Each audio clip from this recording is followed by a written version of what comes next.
I'm Molly Gold, Home Organization and Family Time Management, and today I want to share with you some awesome sauce wisdom about digital families from my dear friend, Amy Bear. Who is she? Oh, she just might be the author of this brand new book, Raising Digital Families for Dummies by Wiley. That's the publisher. Amy Bear, that's the author.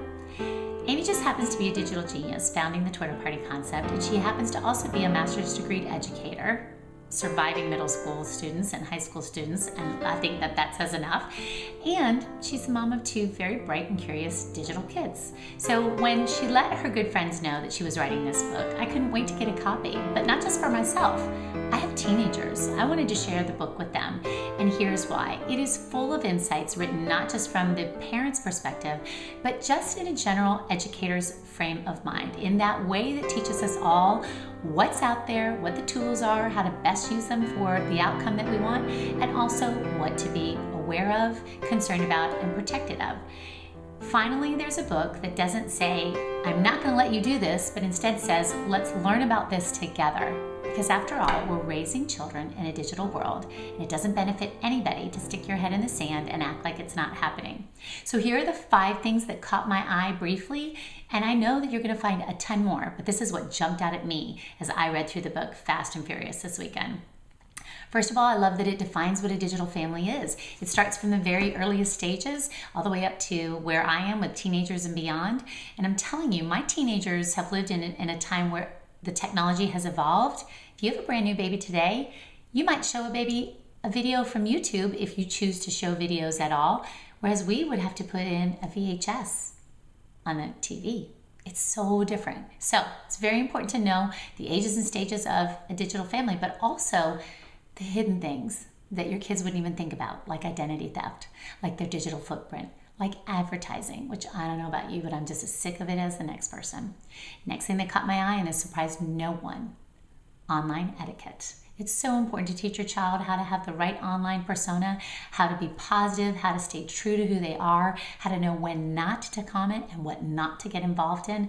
The list of options is endless, and Amy does a great job profiling the importance of online etiquette. Social networking. Do you know where your kids really are? There's a great list in there of all the sites where your kids might be, but also teaching your kids about how to use those sites safely and well, the difference between an adult social networking site and a child's networking site like buildabear.com or Club Penguin. There are age limits, age requirements that are supposed to be honored, and every single day parents break those saying, well, it's fine for my child. You don't know my child. Facebook has 13 as a reason. It's the age that you're supposed to be before you have an account. Same thing with Instagram. This book will help you understand why, hopefully, and help you do a better job of leading the way about providing the right outlets for the right age where your child is, so that as they grow into those age groups where they can use the other networks, they're well prepared, they're savvy, they know what to do, and so do you. Understanding gaming. Not just for your kids. Of course, there's a lot of inside information about how to make sure that those gaming controls are working the way you want to.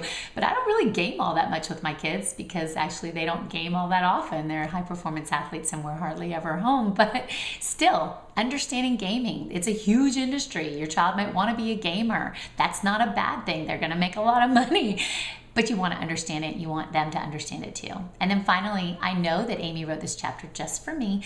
It includes information about managing your digital family with online resources. Think budgeting, think all of the other great online tools that are out there to help make your life just a little bit easier.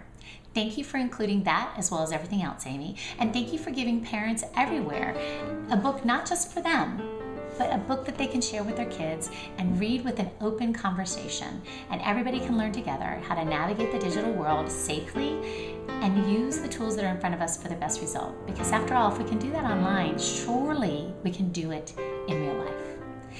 I hope that you'll check out the book, and I'd love to know, how do you navigate digital media and how do you raise your digital family? Do you use resources? Are you looking for a book like Amy's? Do you just go by gut instinct? Are you an ostrich with your head in the sand? Leave me a comment, I'd love to know. And stop by to Amazon to check out Amy's book. I love her, she's a great friend. This is just pure bliss to see her share her great knowledge with all of us. And I hope that you'll make the most of that. Thanks so much for stopping by. We'll see you soon.